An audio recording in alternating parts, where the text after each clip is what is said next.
Marang Solokun Malwal Malim di lor yu biar dengan gor lor piat di bai pin pen Premier Production. Aduna toga man waye Pajabi jur ngolokor Aduna toga man wajur ngol Pajabi raya nyara jirba waye man nekan yakin we toga man waye Pajabi jur ngolokor Aduna toga man wajur ngol Pajabi raya nyara jirba waye man nekan yakin we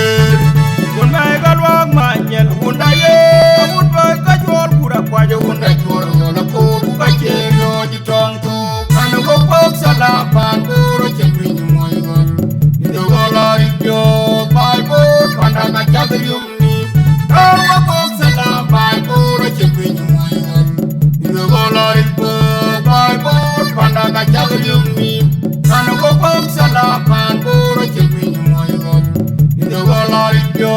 Baibur pandaga jagrium ni Kanu gopok salapan Kuro cekring moygon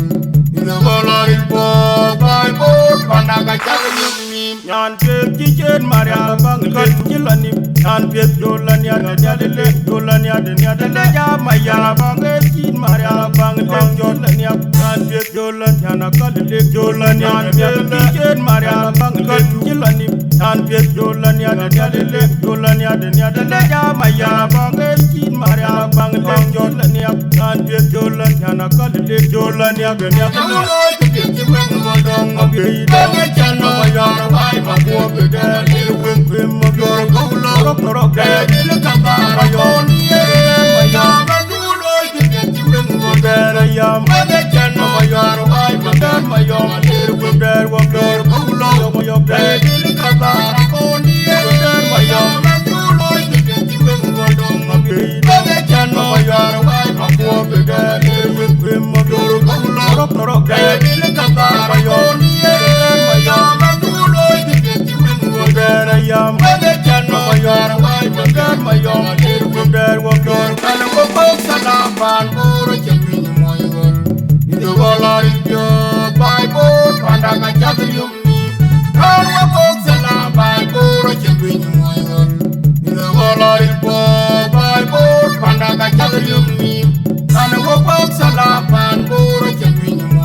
Nyan pek cijen Maria bangkat jilani Nyan pek dolan ya dadale dolan ya dadale ya maya bangkat cin Maria bangkat dolan ya Nyan pek dolan ya nakale dolan ya pek cijen Maria bangkat jilani Nyan pek dolan ya dadale dolan ya dadale ya maya bangkat cin Maria bangkat dolan ya Nyan pek dolan ya nakale dolan ya ganya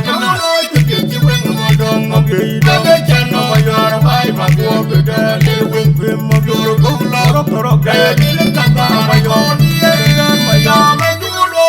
tiwing beda yam daga chano mayar bai magar mayon lewing beda wakar gula mayon ga dile kata rakon yegan mayam dulo tiwing dong ngabei daga chano mayar bai magwo beda lewing kwem magoro gula rok ga dile kata mayon yegan mayam dulo yam, mayom, mayom, mayom, mayom, mayom, mayom,